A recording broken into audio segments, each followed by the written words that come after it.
Hello students, welcome to the channel.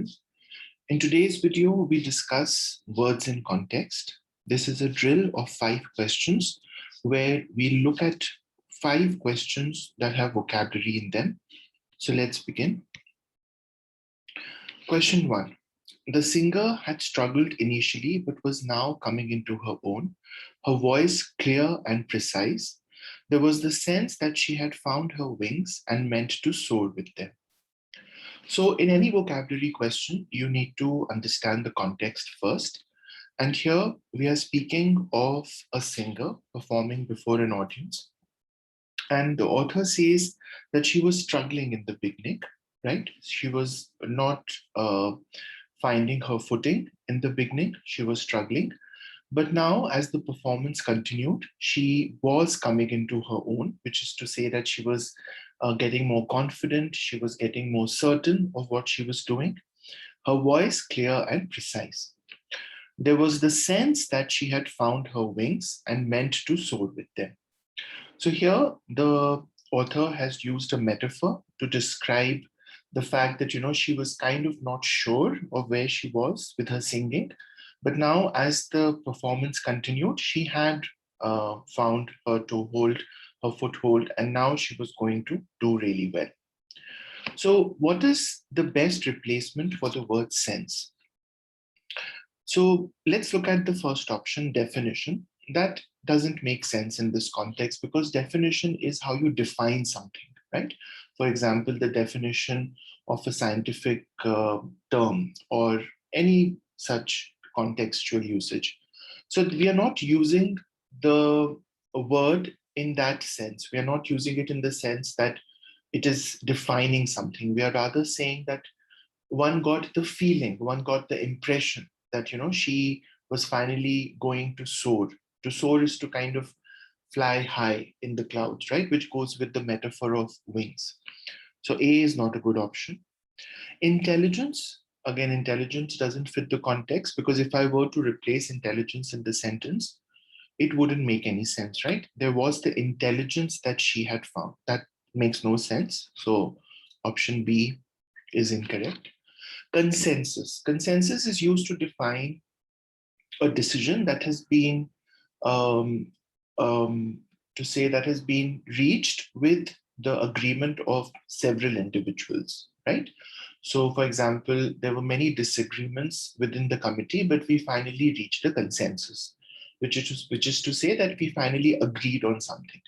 So again, this is not about, the author is not saying that there was a consensus. It wasn't that the audience discussed and they felt, that the singer had found her footing. So it's not consensus that's being conveyed here. So C is not correct. Okay, impression is a good word in this context. There was the impression, there was the sense, there was a feeling that, she was now going to do well. So in the context of the sentence, the best answer is option D.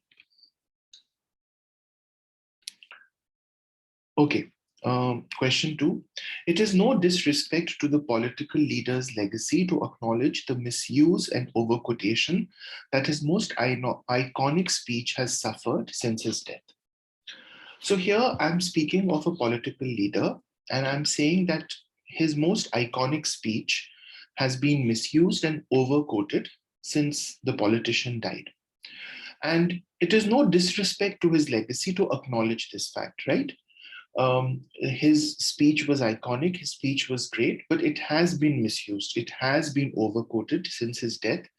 And to acknowledge this is not to disrespect his legacy, right? That's what the sentence is saying. So how is the word suffered used in this context? The speech has suffered overquotation and misuse. It is the speech that has been misused. Now, option A, endure, is a good option. To endure is to suffer. And especially because endured can be used in a setting which is non-human, right? So for example, the sector has endured many challenges since the COVID crisis.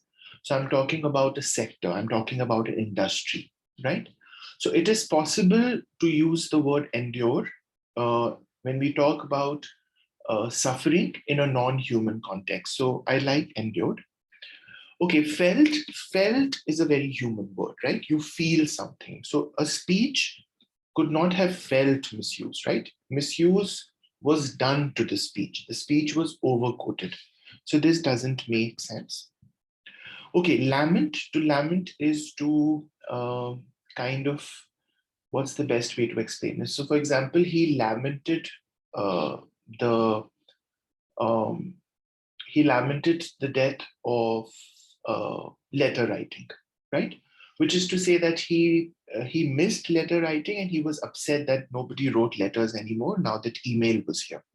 So to lament something is to kind of be upset about its absence, is to express a sadness over its absence. So again, that doesn't make sense because a speech cannot lament something. A lamentation is something that a person can do. So option C doesn't make sense. And tolerate would not make sense from two perspectives. It doesn't make sense from the context, right? I'm not trying to say that the speech has tolerated this, right? I'm trying to say that the speech has been degraded by misuse and overquotation. So tolerate kind of distorts the meaning of what the sentence is trying to say. And again, I would not want to use tolerate for speech, right? It doesn't fit the context here. So the best answer is endured. Okay, question 3. He was consumed by fear for his family, scattered over the face of a country, divided by war. So here I'm speaking of a man who is worried for his family because his family is spread all over a country and this country is divided by war, right? So that's the context. So which is the best replacement for the word divided? Can I say isolated? No. Isolated is to be separated from others, right? For example, he felt an acute sense of isolation during the crisis, which means that he felt he was alone. But the meaning of country divided by war is the country has many factions. The country has many different groups that are fighting each other, right?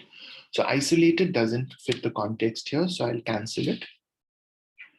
Okay, partitioned is a very physical word, right? For example, the office has been partitioned into 4 segments, right? So I'll use the word partition to talk about actual partitions, actual divisions between, different items, etc. So it can't be used in this context. Here I'm using divided in a more abstract sense, right? I'm saying that the country is divided by war. The country is kind of split within, right? So partitioned doesn't make sense. Disunited is a good word, right? To be disunited is to face disunity, the opposite of unity, which means to face, um, you know, to kind of face a situation where you fight other groups or other factions. So there is a lack of common understanding. So I like this, so I'll keep this for now.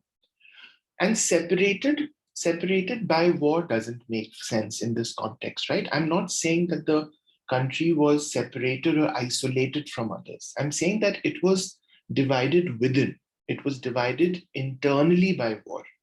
So that doesn't make sense either. So the right answer is disunited.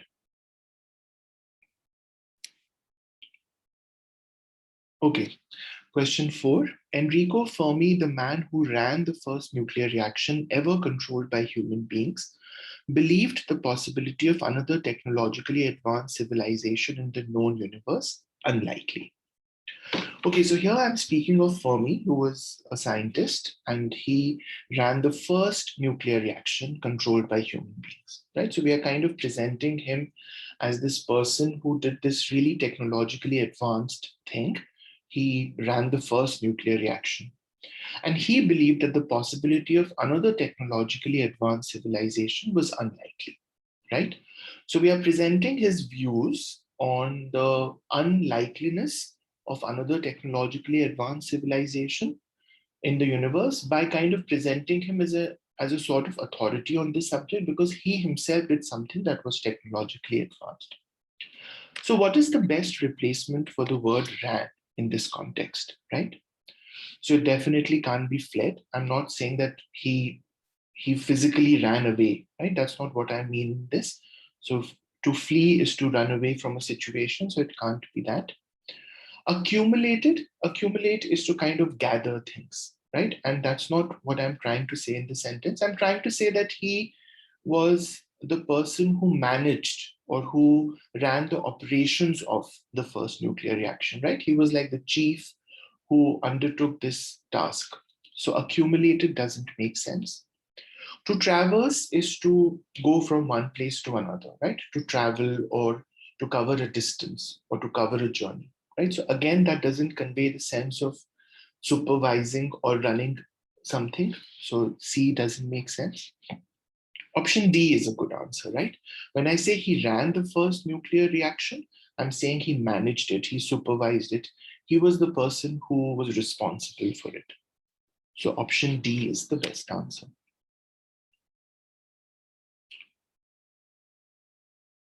And question 5. She felt a gentle melancholy as she sorted her things at her desk and put them neatly into cardboard boxes. She wondered what girl would have that old desk and whether that poor creature would slave through her best years as she had. Okay, so here I'm describing a person who is vacating an office. She is sorting the things at her desk and she's putting them into cardboard boxes. So it's kind of her last day at work and she's going to leave now.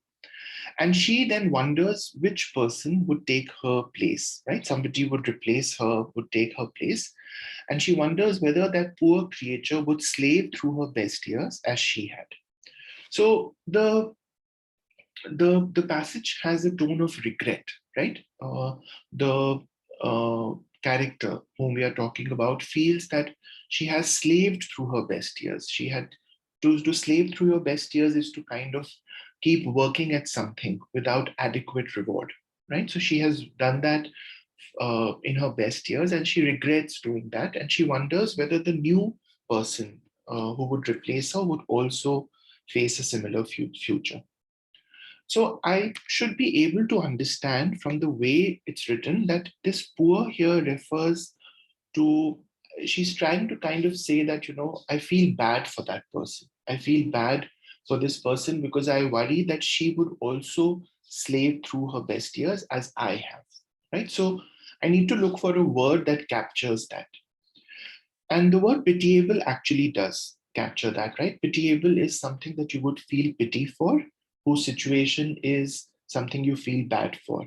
And so it makes sense here because pitiable creature would be a creature who might go through the same journey that the author regrets having gone through, or rather the character regrets having gone through. So I'll keep pitiable. Indigent is when somebody does not have money, right? So that's the other meaning of poor as opposite to rich. So that indigent, which is to not have money, doesn't fit the context because we are not talking about poverty here in terms of not having money. So B is not correct. Okay, it's not about inferiority. She's not saying that this creature or this person who would replace me is not as good as I am, is inferior to me. She's not saying that. She's in fact feeling bad for this person whom she has not even met, right? So it's not inferior. And it's not humble, right? It's not about humility. The person who would do that job would, in her opinion, she would slave through that job, and that's a sad situation to be, right? So it's not about being humble. So D doesn't make sense, and the right answer is option A. So you see, in vocabulary and context questions, if you understand what the sentence is saying clearly and then come to the options and try to find the best word for what you think the sentence should say, it becomes easier to get a high accuracy on these questions. I've already uploaded other vocabulary drills on the channel, so I would provide a link to those in the description box. Do check those out and let me know in the comment section if there are any other videos you'd like me to upload. I'll see you guys in a new video soon. Take care. Bye-bye.